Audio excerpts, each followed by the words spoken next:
Welcome to Emotionally Balanced with Dido Balla, where we make emotional regulation easy and accessible for you and everyone. Join me and my guests for real conversations and practical tools to help you navigate life's ups and downs with confidence, calm, and clarity.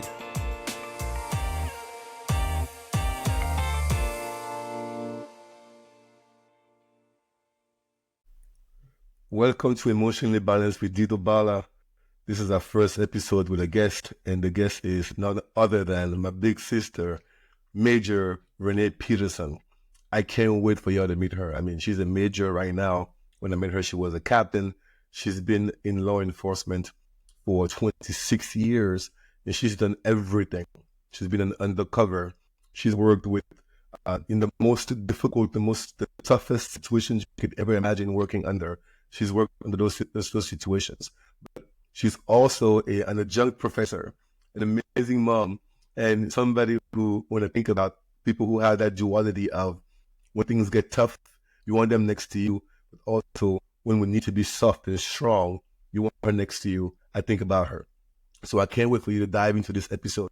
We talk about everything from the things she's seen in law enforcement to her journey throughout emotional intelligence to the importance of saying to someone, I love you in a non-romantic way. I just can't wait. So let's get into it. Enjoy the episode. All right, we are live. We're doing this. Renee, thank you so much for being here. I remember that when I first met you, it might have been around 2020 or something like that. I know that even back then, I knew I wanted to sit down with you to have a conversation about something. And here we are so many years later sitting down. So thanks for saying yes to my invitation. Of course. Thank you for having me. Of course. So let's dive into it. So the podcast is all about being emotionally balanced. So the goal is to teach people from everywhere, all backgrounds, all walks of life, that they all have access to tools to regulate their emotions. Now, the reason why this is a very important topic for me is that after having spent over 10 years in education, mindfulness, etc., I feel like the most important tool in the world is a tool that allows you as a human being to realize that you are emotionally unsettled and maybe not acting as the best version of yourself, and then use that tool to help you shift a little bit so you can feel a little more settled and act as a better version of yourself that will make you proud if you reflect later. Now, to be completely honest, this was not an easy journey for me. I mean, when I first started doing training for mindfulness, I remember maybe like 7-8 years ago, when I used to travel to different states and the school, work with schools all around the country and train the teachers on how to understand neuroscience, mindfulness, to work with the kids. And when I remember I went to Milwaukee, and when I walked into the room as the mindfulness trainer, like people just stared at me. I was like, what's going on here? Like, what is staring at me? And then somebody actually like put his hand up. He was like, it was this black man. He was like, I just gotta ask, man, like, you are a mindfulness trainer? And I was like, yeah, like, what's up with that? He's like, I'm not trying to be rude, man, but I thought you were like the football coach or something. Oh, I didn't expect that you were the mindfulness trainer. I thought like mindfulness people were people from like white ladies from California. This man just said that to me. I was like, well, I am here to teach you how to take brain breaks and like breathe, not how to play football. And even back then I realized that underneath that comment, there was the assumption, the implication that someone like me was not supposed to have a practice that involves regulating your emotions. And that is just not true, right? Everybody, as a human being, it's like a human right as far as I'm concerned. You should know how to regulate your emotions. And when I think about my personal identity, that intersectionality, right? So a man, a black man, a black man built a certain way. I mean, I'm 6'2", 225 pounds, so I'm not a small guy. And somehow people are a little surprised that I can be this person and still have access to emotional regulation. And yet, I think that everybody should have access to it. So I'm thinking for you, I mean, you're a strong black woman, you law enforcement, you love mindfulness, community service, nonprofit, social justice, an amazing mother, all those things that make you you. I wonder how this lends with you, this concept of emotional regulation from your experience. Whew. is, so we're different in gender, right? Skin color the same, but you said something. When you walk in a room as you, people have an expectation of what you should be talking about or what knowledge you should contain in that package. And as a woman working in law enforcement, it's been 26 years. I've worked in a prison, I've worked in a jail, I've been a law enforcement officer the longest, 21 years. And I've walked in spaces and I'll say, oh, I work for the Broward Sheriff's Office. And they'll say, oh, are you in dispatch? You're a dispatcher? Or, do you work in the office? Do you do everything imaginable except assume that I am a law enforcement officer? And I have not attributed that solely to conscious bias. It's unconscious, because in some people's mind, what they expect a law enforcement officer to look like is a white male. And that's because the institution was largely made up of white men. Even for women, we didn't occupy a lot of space. When I came in, it was 5% women. Now we're at 15%. And there's an initiative called 30 by 30. In the next 30 years, they want it to be 30% nationwide. So maybe 30 years from now, people, if you say, I work for the sheriff's office, oh, are you a law enforcement officer? Things change. I think you're changing the mindfulness game just by being in that space, because you reprogrammed what the expectation was when you walked in the room. And when you said he assumed you played football, I would never think a guy like you would do that. And the honest to God truth is, when we were, during the pandemic, working with the Center for Mind, Body, and Medicine, we see the little cubes on the screen and you look at everybody, and our go-to emotion sometimes is not so much judgment in a bad way, but wondering and figuring out what people are about. So when I saw you on Zoom, I was like, okay, this is different, and it wasn't racial. It was just a person like you. You could tell you're a big guy. He's in this space. Cool.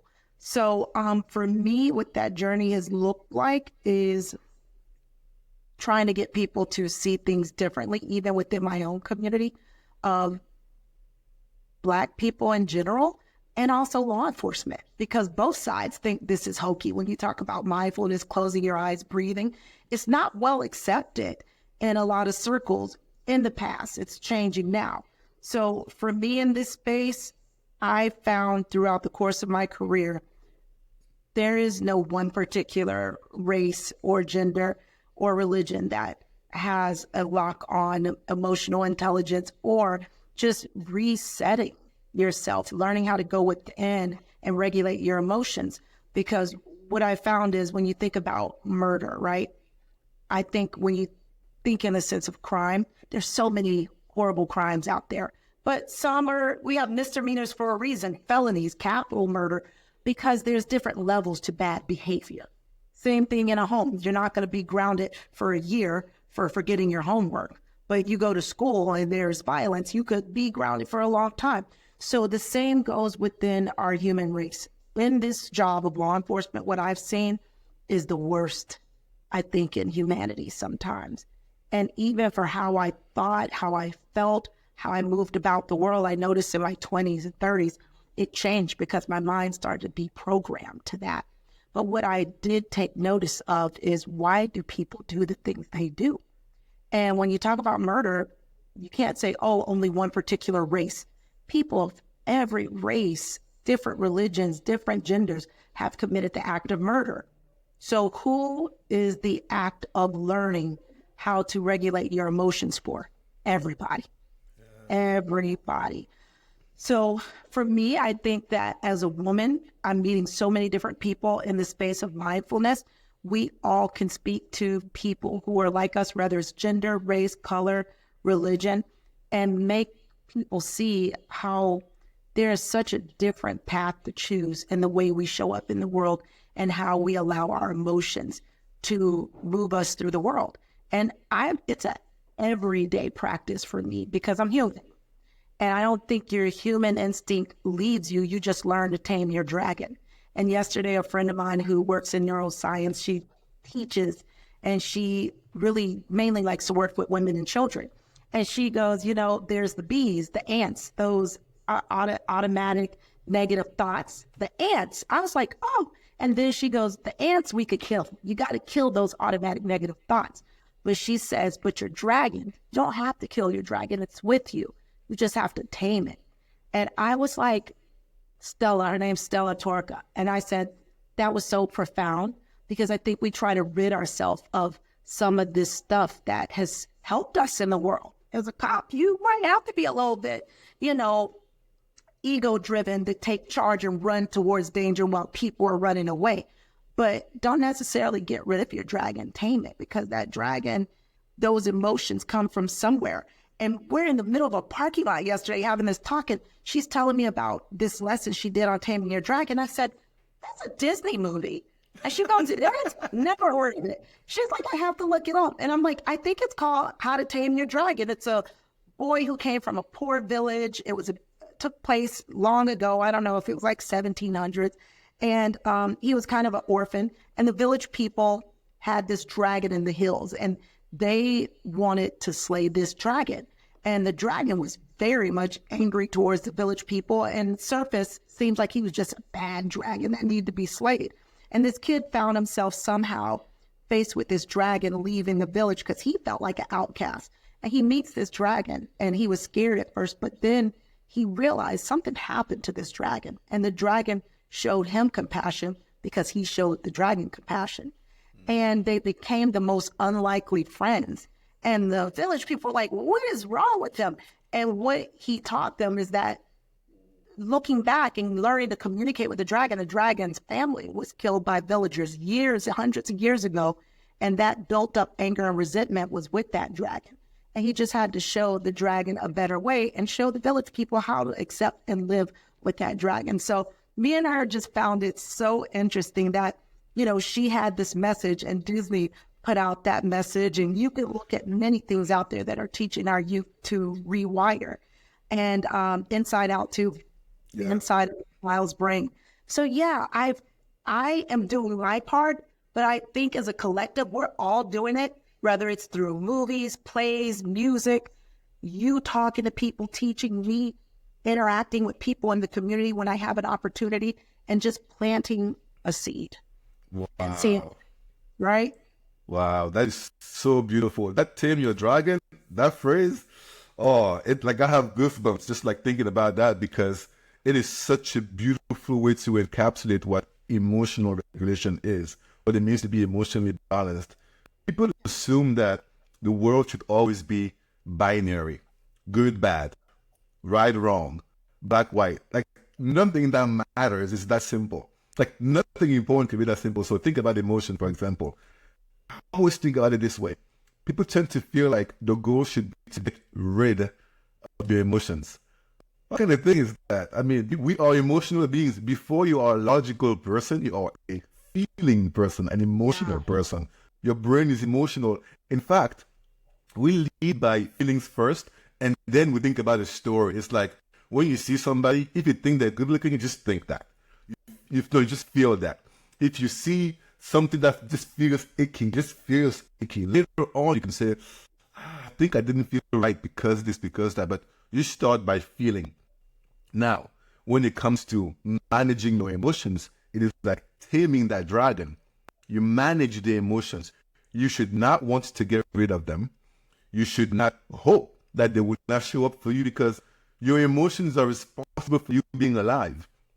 The reason why we have survived as a species is because our ancestors used to rely on the quickness of those emotional instincts so that you can fight, flight, or freeze. Because when the danger comes, immediately in the savannas of Africa somewhere, like a saber-toothed tiger, you don't have the time to just brainstorm ways to figure this out.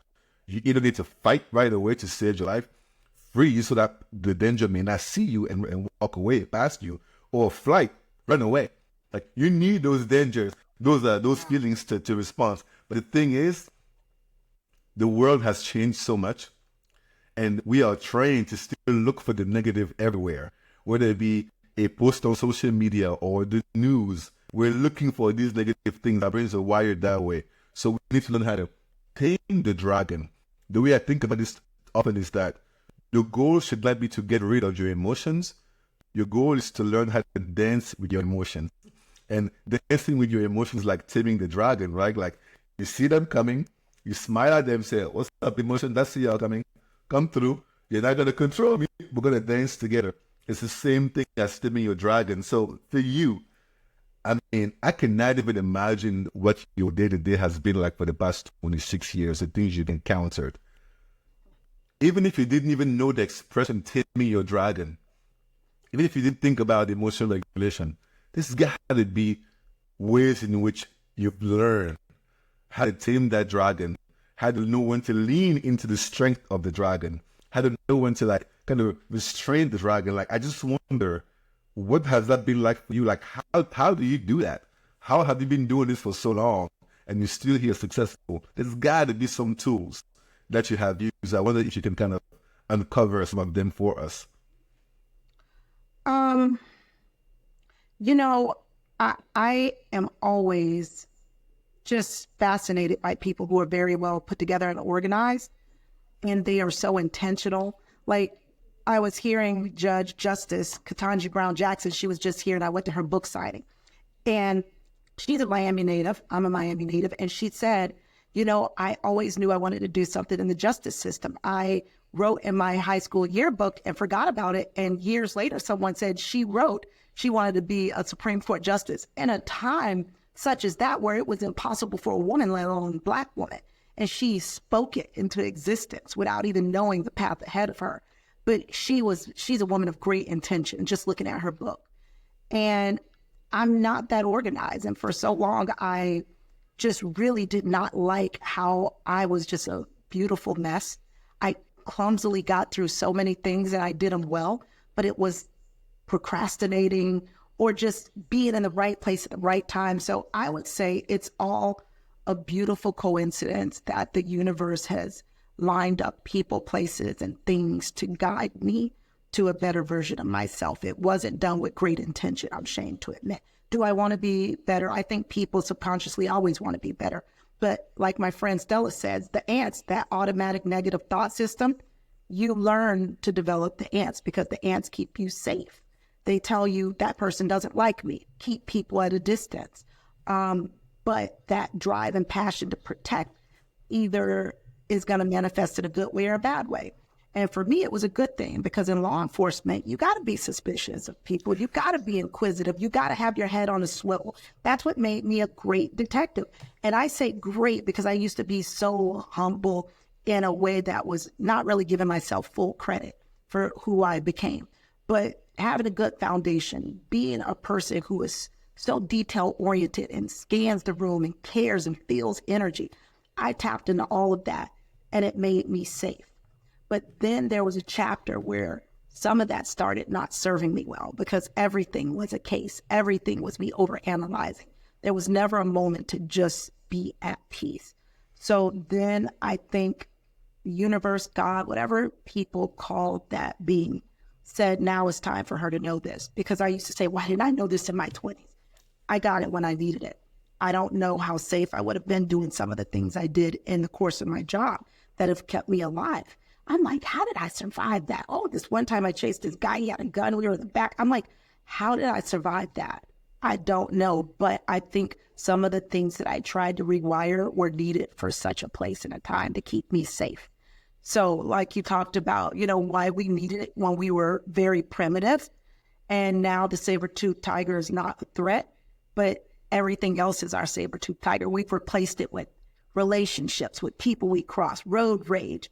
Everything becomes a thing that we want to fight. So long and short, things just started happening, coming to me, whether it was a book, a person, a place. We both know Marianne. I ended up going to the salt box, and it was a place in Parkland where you get salt therapy, but she happened to be there certain nights of the week, and somebody recommended I go to sound therapy.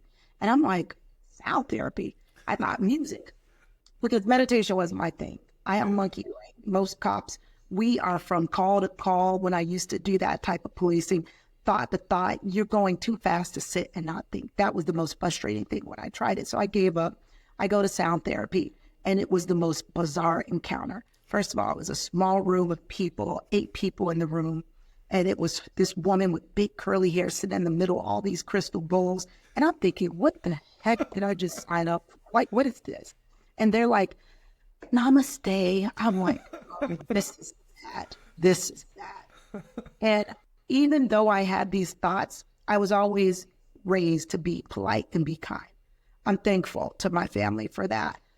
I remember being there and she said, I'm going to invite everybody to close their eyes. I'm like, I don't know these people.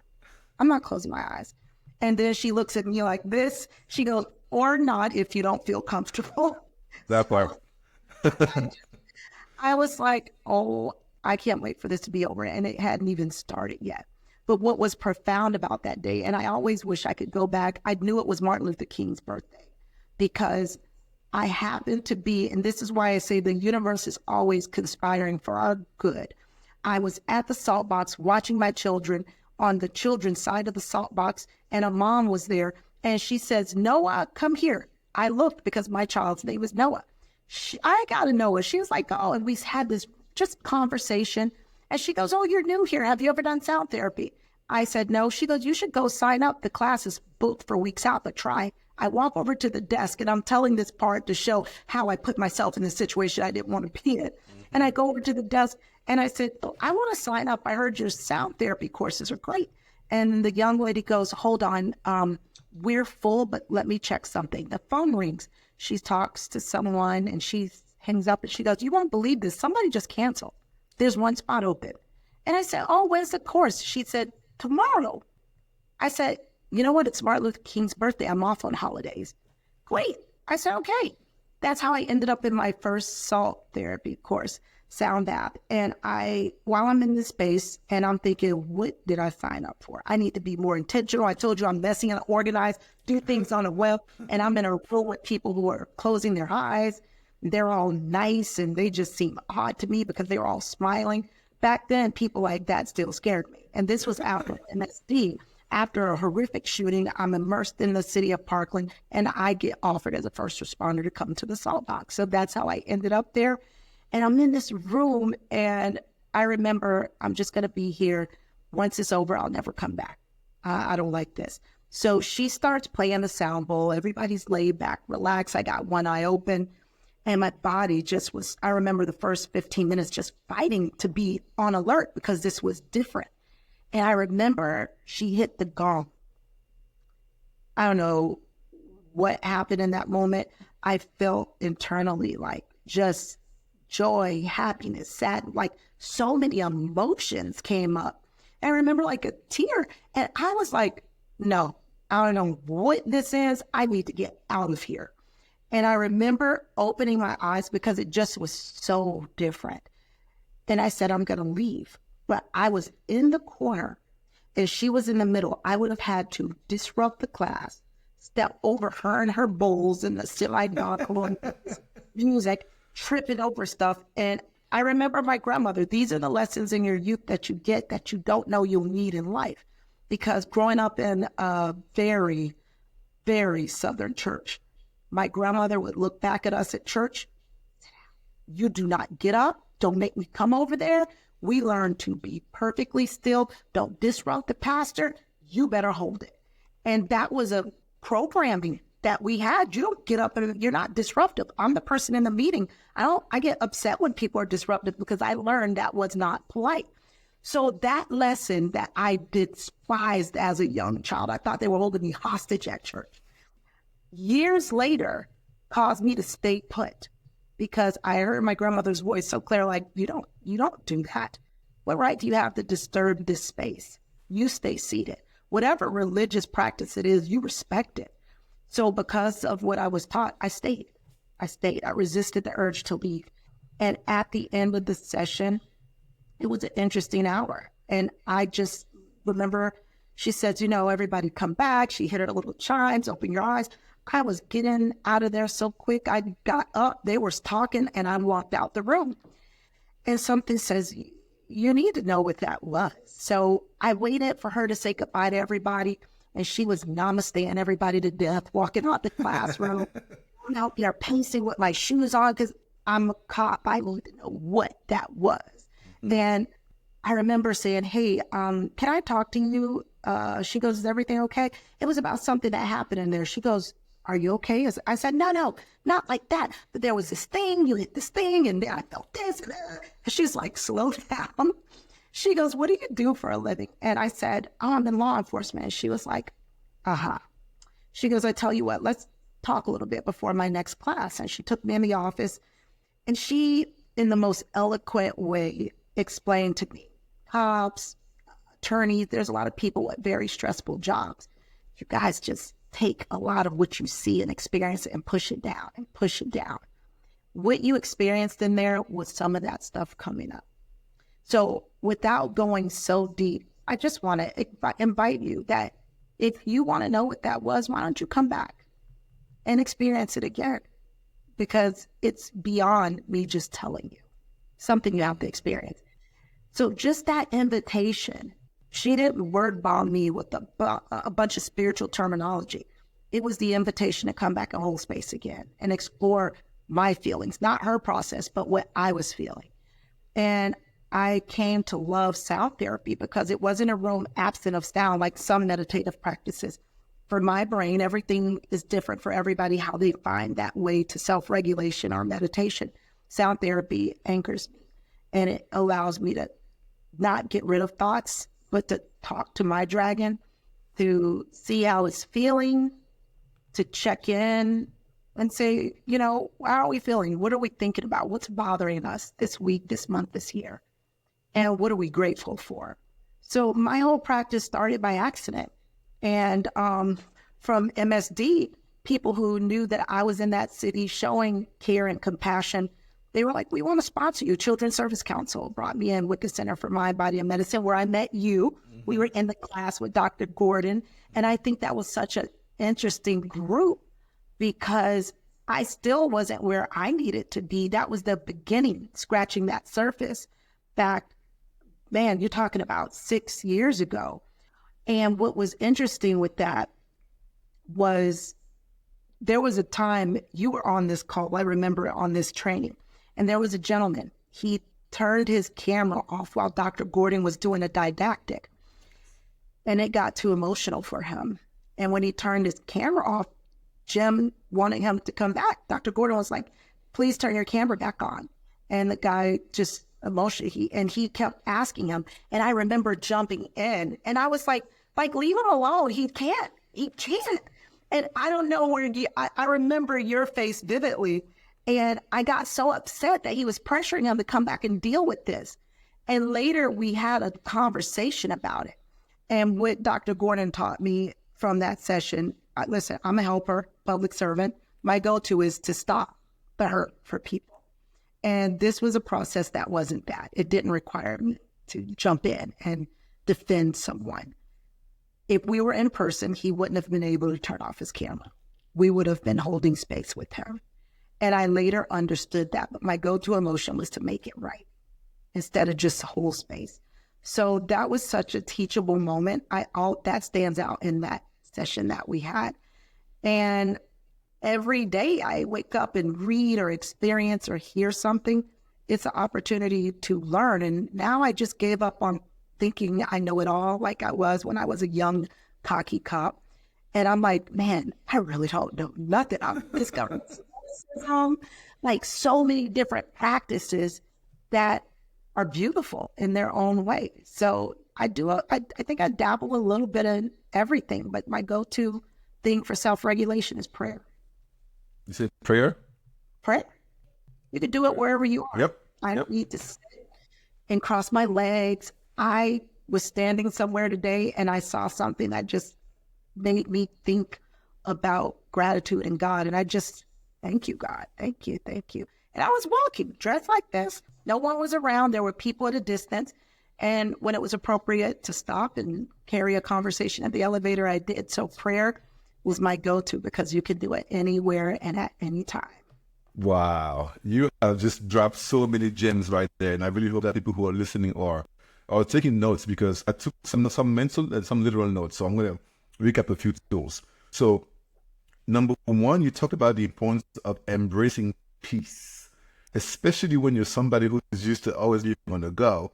There's something about just embracing that peace or being curious about that. So that's an emotional regulation practice.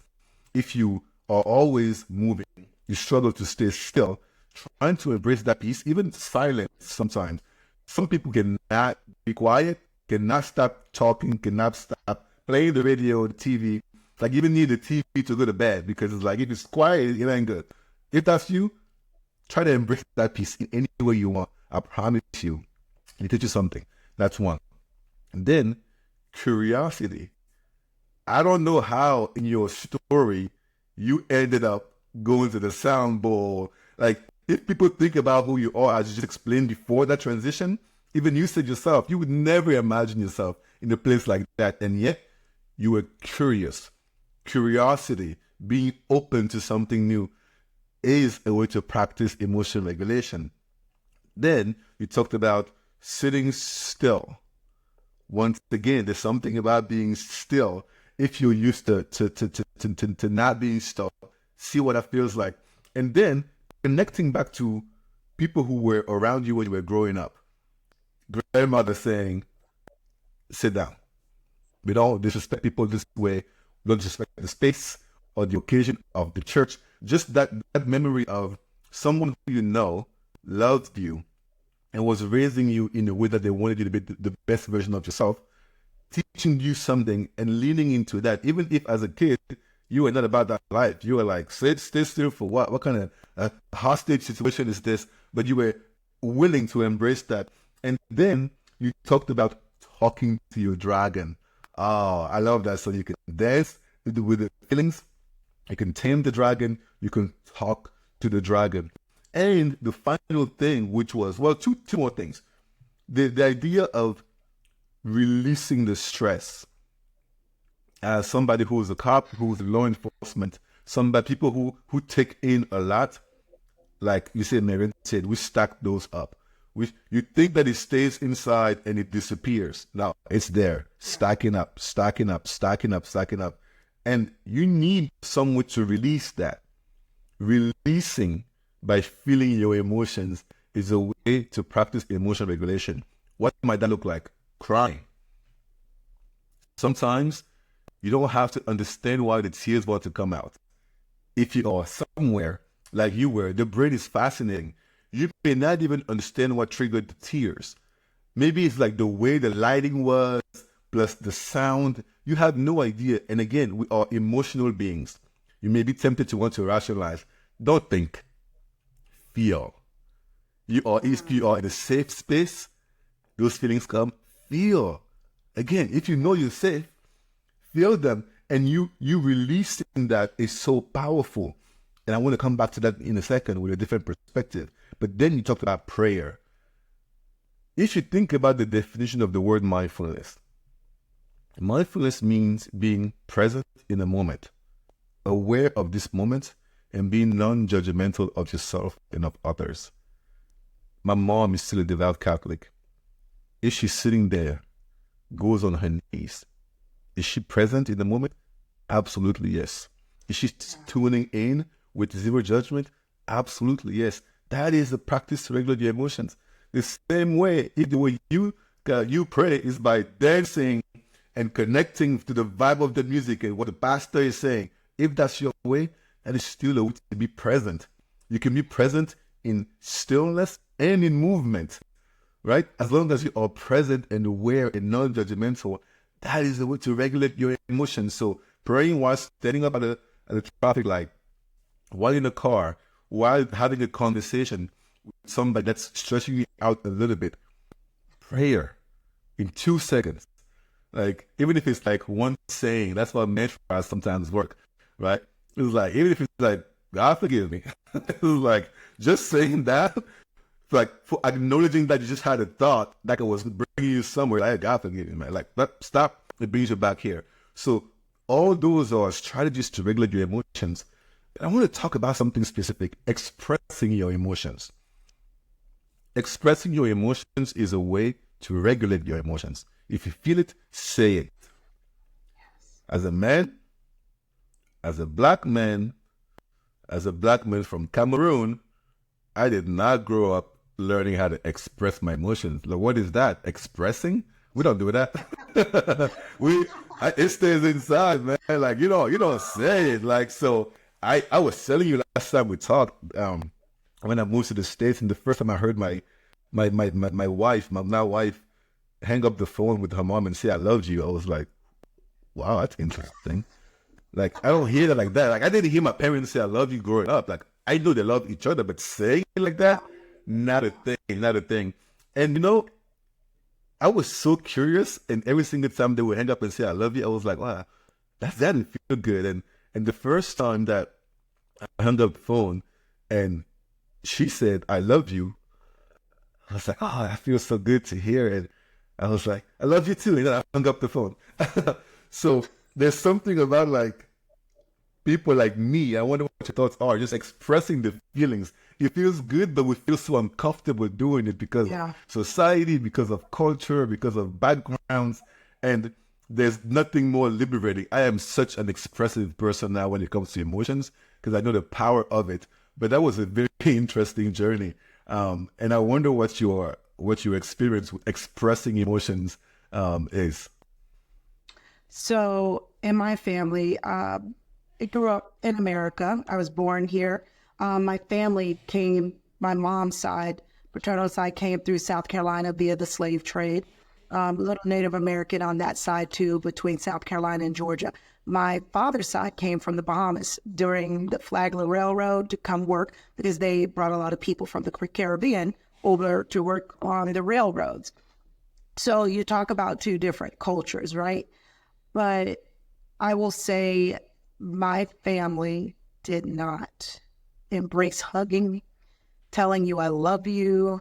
Like, I don't even remember it. And when I really started to think about expressing emotions, it was easier to go to work and express emotions with friends because they were new friends. You worked together, you cared about each other. It was normal from day one. What happens within, I think, a lot of households, whether it's Black, Hispanic, I now have white friends that say that wasn't normalized, but when you've known each other your whole life and now you want to start saying that, it seems odd. It's weird. It's very weird. I remember a friend of mine, Maria, from high school. I moved from Kansas back here, and I'm immersed in this different Latino culture. And I remember I walked in her family's house, and I was walking to the back, and she stopped me, and you got to go say hi and give my abuela a kiss. And I'm like, what? What? What's that? She goes, that's what everybody does. Now I've been back in Florida for years. That is such the Latin culture, to hug and kiss, like everybody does that. And you could tell people who aren't from Florida because they're like, why are you all up on me? And even in my family, like, because I feel like you are the generation changer, way maker, you have to start doing these things and normalizing it. And even some of my siblings aren't comfortable. Me and my youngest sister, she's a baby. We say, I love you or whatever. But the other ones, it's like, even though I know better now, it's still a heavy, heavy lift. So I have 3 children. My son's 28. My twins are 8. They're a 20-year gap. I started raising my son the way I was raised because it kept me safe. I was a teen mom.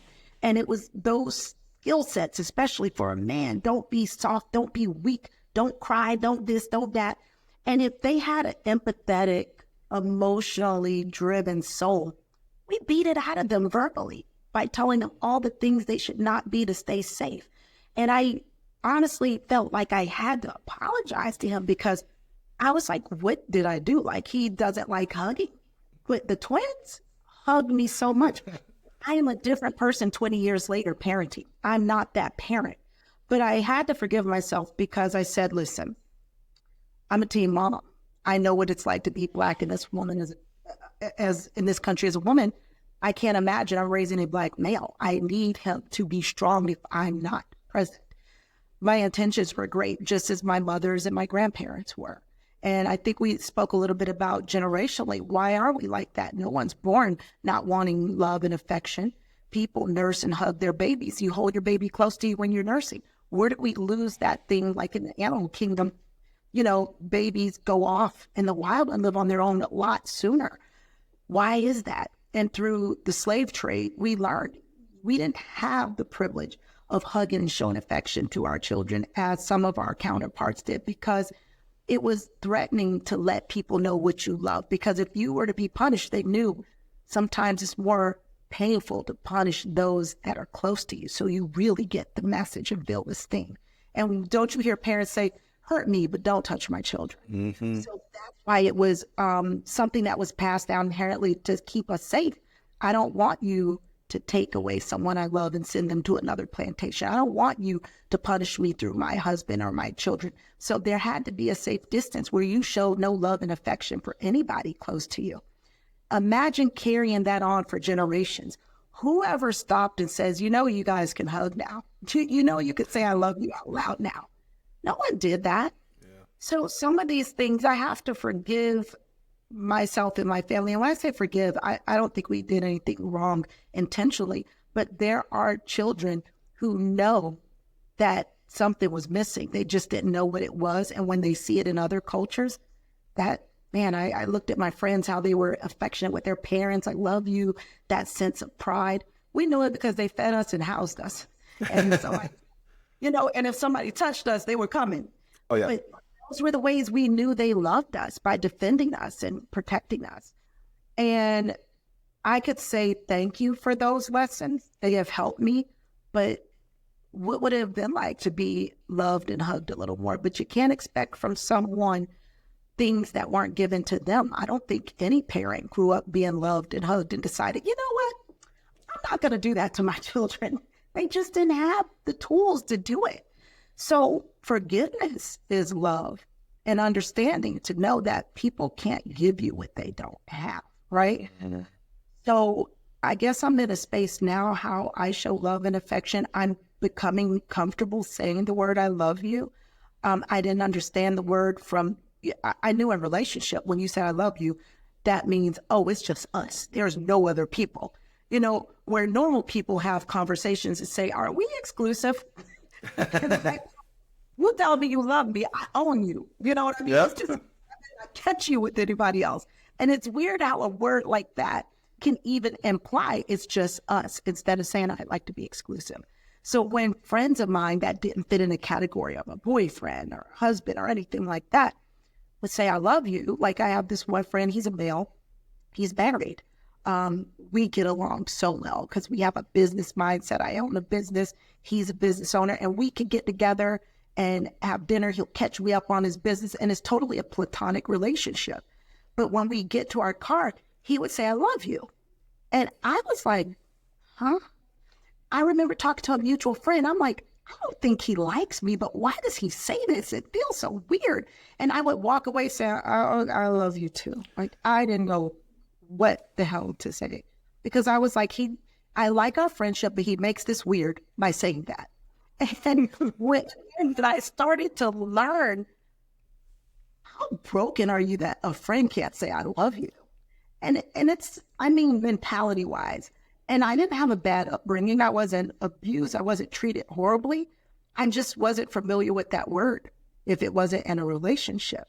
So I now see our friendship in a different way, and I'll beat him saying it sometimes. But I'm so proud of the progress I've made, because it makes it easier just to exist with friends that say, oh, my Latino friends, I love you. I have other friends, even Black friends that we grew up together. Now we say, I love you. That wasn't normal when we were friends. We knew we loved each other because if somebody messed with you, come get me. That's how I show love, protecting my friends. And now you don't have to just show it through a physical display of willing to, go to jail for your friends. You can just say, I love you before you hang up the phone, and do it. And don't make it awkward, and say it regularly. And sometimes for people who it's not comfortable with, I open up to make them not feel the way I felt when my friend told me it. I'd say, you know what, tomorrow's not promised. And I see so much death in my line of work. People, whether they're shot, car accident, they didn't know that day was going to be the last day. So I want to say I love you.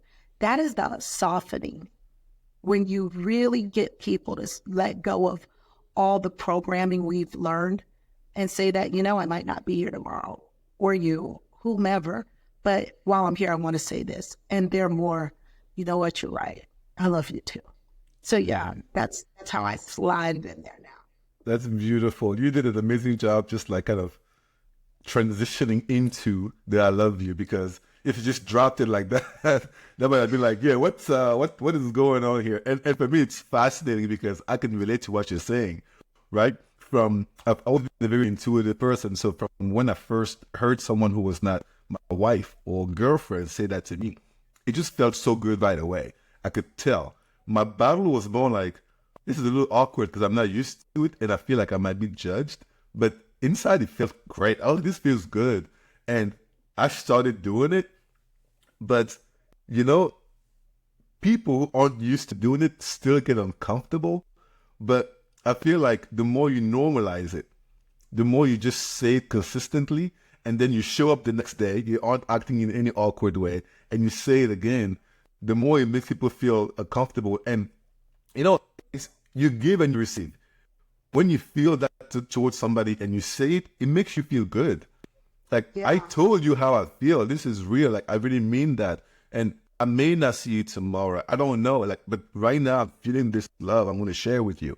One, but then the person receiving, no matter how awkward it feels at first, who doesn't want to hear that? Like, it feels so good to feel that. So it's a way to not just regulate your emotions, but uplift you the way you feel, like above being neutral, right? It elevates that. And what's hilarious for me that I can relate to what you said is, my friends, I tell them I love you. And my family, that's a whole different situation. We grew up together, man. Like, we've been like, it is, I don't, even as I'm saying right now, like, I'm just being like, this is weird. Like, you know I love you, but I don't be saying things like that. Like, ooh, and here's the kicker for me, because French is my first language. Now I have weaseled my way into, like, in texts or when I'm wishing happy birthday to my sister or whatnot, to say I love you. But I don't think I can do it in French. I can't, because the language I grew up speaking, it is still ingrained in me. That saying the words "je t'aime." I mean, that's romantic, man. Like, that is the only way you say that. So in my brain, at this point, like 38 years old, saying those words in that language, not happening. We ain't there yet, man. It's a work in progress. Maybe one day. But somehow, because I got in touch with my emotional intelligent self within this culture and this language of English, I am more comfortable doing it. So it is just like fascinating how you can observe. And so the goal for me is to continue to grow and continue to make people a little more comfortable when I say that first. And I tell you right now, they get used to it. But the biggest challenge is when you say it from a man to a man. Ooh, that one, it is like, it is so interesting. I think at this point I have probably two good friends, two male friends, black men, that we say I love you. And even with them, you can tell it's a little weird because we kind of say it right before hanging up, and then we make it easier to say I love you, bro. Because love you, bruh, is a little more like, it's a little soft. You feel me? It's not like I love you, because it just feels a little off still. So we're working on it, but that is the toughest growth, man. Yeah, I couldn't agree more. Even how women see men, because we were taught masculine means to do this, to say that. And when you see two men interacting in a way that you were taught was probably very delicado, very delicate or prissy, and it's like men tend to say, I don't want anybody questioning my masculinity. So when you say love you, bruh, versus I love you, again, that I love you is reserved for that special person or your mother or somebody like that. And even now, I'm 47 years old. I will say I love you to my mom and hang up because I don't want to. And we both have worked on that, right? Even the hugging, because it wasn't our norm. And I said, listen, if this stays awkward until the day I leave this earth, I'm so happy to know that it's so normal for my children. They don't even think twice about it. I have this board behind me, And the girls came here, the hurricane came, the school was closed, and people walked in here. They were like, oh, your kids were here? She wrote on my little whiteboard, I love you, mommy. I want to bring this, I love you, mommy. Have a great day. Love you with all of my heart. That was Noah. I hear that from them so much. And that unconditional love is so therapeutic. I give it to them and they give it to me. I hug, I love on them. I really wish I was that mom 20 years ago for my son, but I'm making up for lost time. He's in Colorado and I check on him. I love you. I show him love in our love language. Hey, do you need this? I know you like putting this on your skin. That's our love language. So if it's not comfortable for him yet, I'm meeting him where he is and I'm still working at it. But once you have, your younger ones, you're like, this is how we're doing it. That's all they know. That's what they expect from me. And that's what I expect from them. So I'm like, man, imagine the kids in broken homes, communities, people who end up in jail and prison. One thing I learned working in a prison and then going on to working in jail, a lot of people, and it doesn't justify people who've been victimized. There are people who are incarcerated that have done some heinous things. The acts were bad. But when you go back, and I started doing this on my own, I don't know what made me do this. I started seeing some of the inmates that I work with.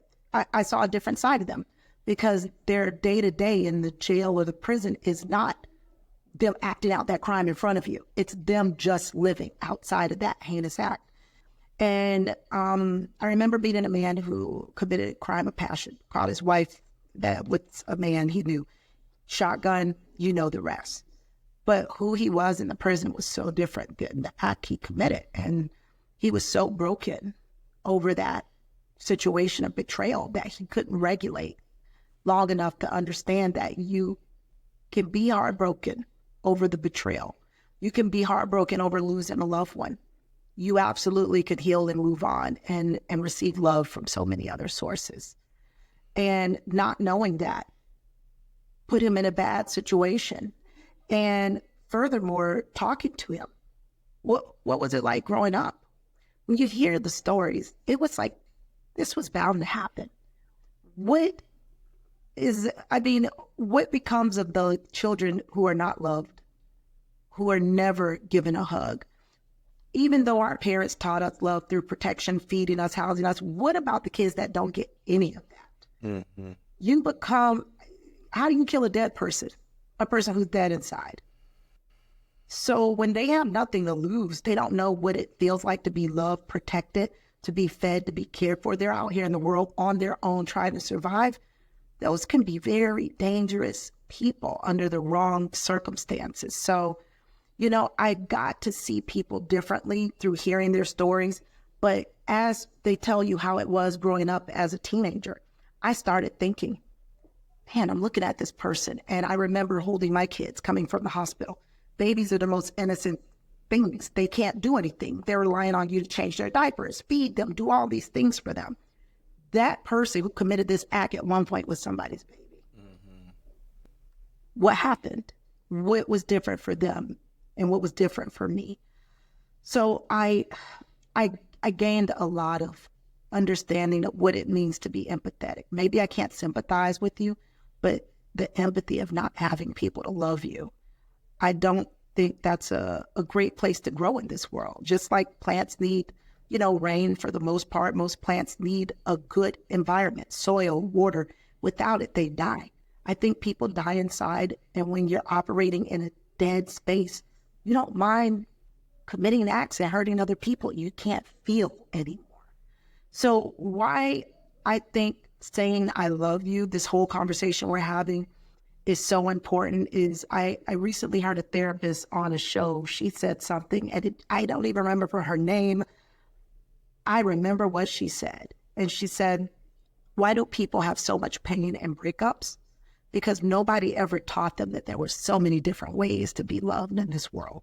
She goes, if people can understand that love is not just sexual, not just a relationship that's intimate with another person. Love can be received from friends, from families.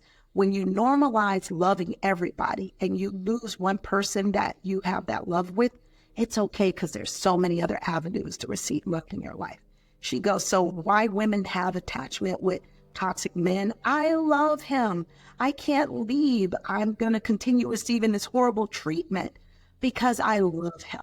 And when love is narrowed down to that one thing, we talked about this earlier. I only knew love as how you love your partner, not your friends.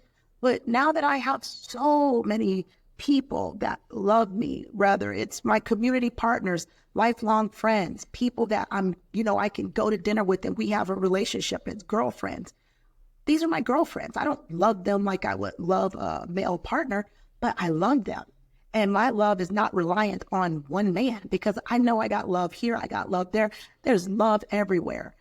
And that right there is why I don't have those attachment issues in those relationships. But I could tell you I used to put up with craziness when I was younger because of love. You might have a friend that's not probably the best friend, but you love this person and you don't know how to let it go.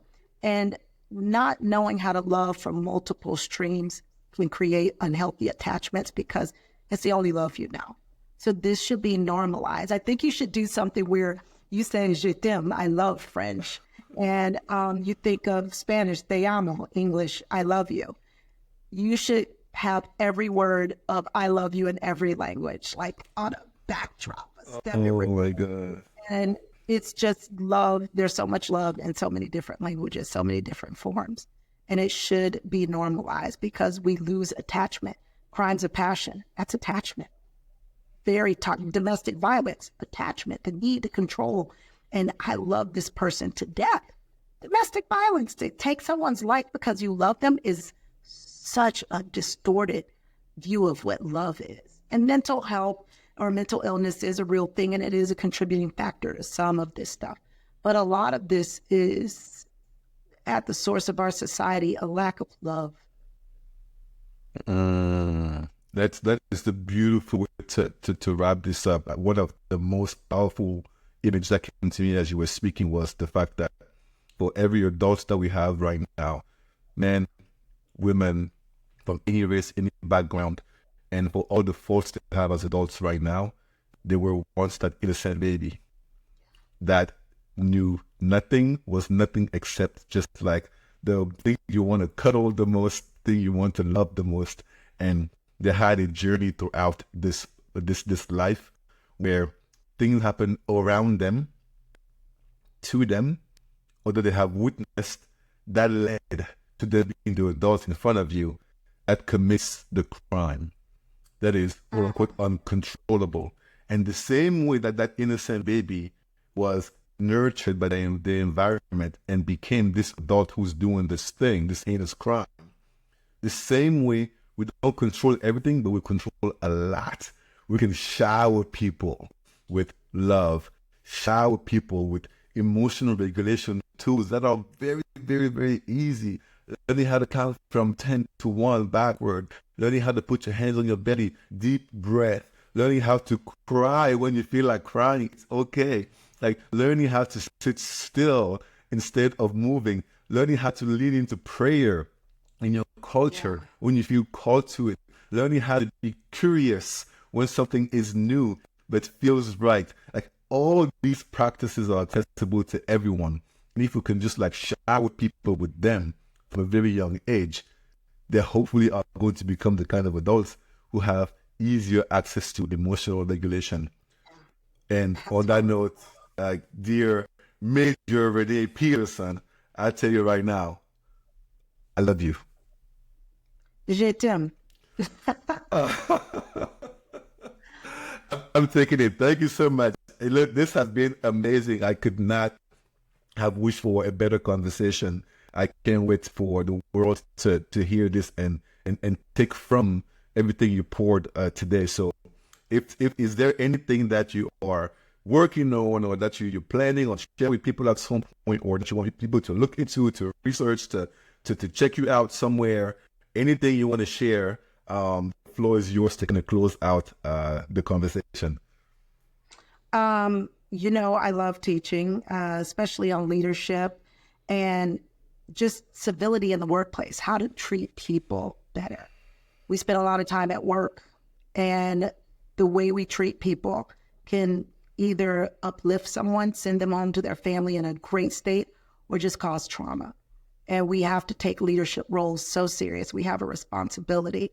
So reneepeterson.com is my website. I have my services there, public speaking, coaching, helping people find their voice and use it. I think your voice is so powerful. And it's one of the underutilized resources that we had as an individual. So working for Broward Sheriff's Office, sheriff.org, community policing, government affairs, you name it. If there's anything that we can do from the Sheriff's Office here in Broward County, people can also find us on sheriff.org. And I support what you're doing.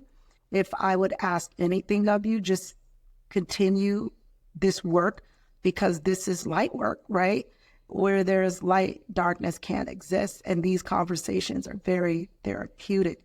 And we're talking about things that maybe people want to talk about, but they don't have their tribe yet to have these conversations. So if they could just tune into your podcast on a regular and take gems away from all the things that you have learned, I think it would be something that is very transformative, and people need to start where they are. So I'll leave you with this. It's a quote from John Lewis. I spent some time in Birmingham recently, and I was a panelist speaking at a hate crimes conference. And it was so empowering to be in Birmingham, a place where so much hate existed in this country. And if you go there now, it's changed. And that was because people decided to come together and love and ask to be loved in return and demand equal rights. And it wasn't just Black people. Our allies, our brothers and sisters in the world made such a difference with the civil rights movement. So the quote that I learned and I read a couple times while I was there touched me. And it's from John Lewis, one of our late great leaders. He said, when you see something that is not right, not fair, we have a moral obligation to say something, to do something. Continue to be brave and bold and courageous, and continue to speak up and stand up and speak out. All of us must begin where we are, to build bridges of compassion. For far too long, we have been divided. So I hope your podcast bridges that gap. There you have it. Thank you.